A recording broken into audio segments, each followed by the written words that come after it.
সঞ্জিত দাসৰ ৰচনা আৰু প্ৰান্তিক দাসৰ আবৃত্তিৰে তাই আজি জনপ্ৰিয়তা।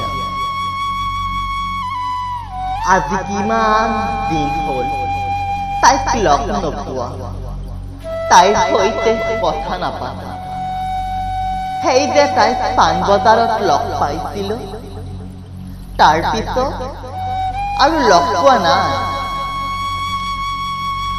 আগতে বহুত কথা পাতিছিলো তাইৰ সৈতে, আজিকালি তাই বহুত ব্যস্ত। তাইৰ কবিতা লগা কথাবোৰ আজি শুনিব মন গৈছে।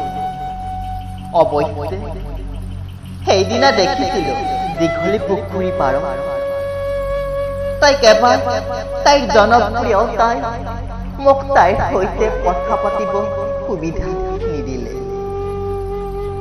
কবিতাৰ পথাৰখনত এতিয়া তাই খুবেই জনপ্ৰিয়। তাই আজি জনপ্ৰিয়তাৰ বাগিচাখনত এটি ব্যস্ত ৰঙীন পখিলা।